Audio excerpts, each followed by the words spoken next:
Team Solomon presents First Kings chapter 16 verse chapter 3 verse 16 to 28. Sino ang tunay na ina?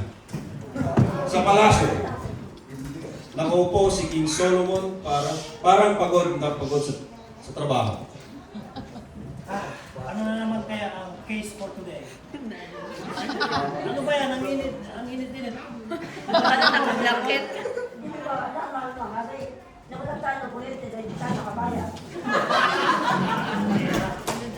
Kuhanan mo na lang ako ng ice cream yung matcha flavor.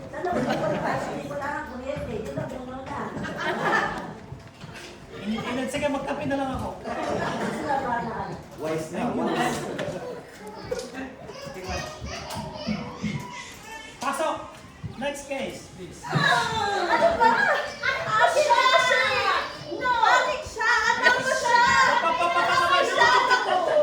Anong problema? Cha-cha-cha. Kami ng babae nito ay magkasama sa isang bahay. At kami ay nanganak. 3 araw lang ang pagitan. Ako, August 24, sa kanya, August 27. At kagabi, ang babae nito, nagulungan niya ang kanyang anak. Kaya ito ay namatay. Pero, hindi. Anak ko yan! Sinungaling. Anak ko siya. Saglit lang. Ginawa niyo face to face.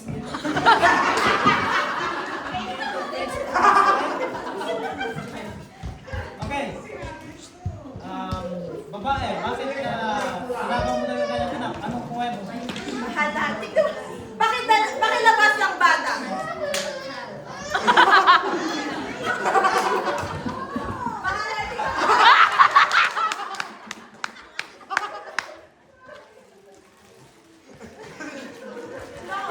Anak mo yan! Baka mahal, tignan mo. Okay, ganito na lang.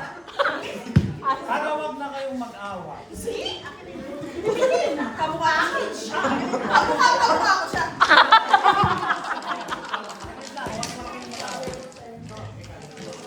Soldier, wala ba kayong DNA test dyan? Mahal na hara eh. Wala no? Oo nga. Ganito na lang gagawin natin. Para hindi na kayo mag-away. Hahatiin natin siya sa dalawa. Hatiin siya sa dalawa. Oh no! Hatiin ang batang yan. Bakit? Soldier, give me the sword. Wala.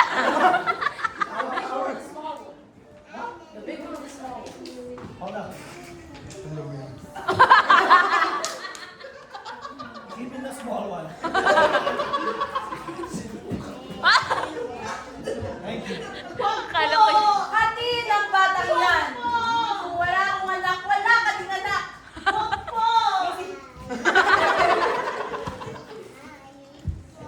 Okay. Ayaw niyo akong mag-isip. Ting.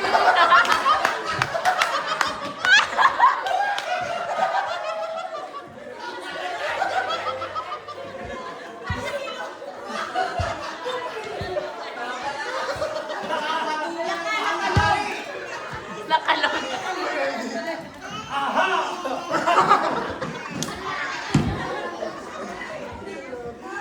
I got a wisdom from the Lord. Ayun.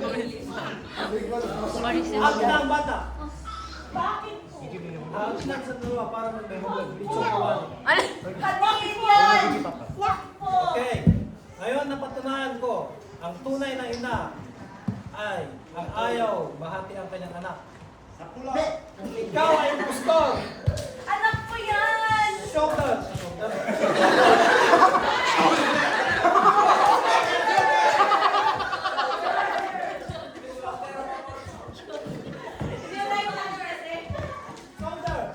Arrest. Shoulder. Dual. Yay! Uma. Oh, that's not bad!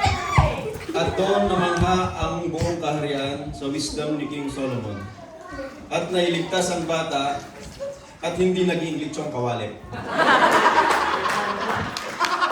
Next case, please. Next case. Sarado na yung away-away na yan. Pagod na si Thank you, guys.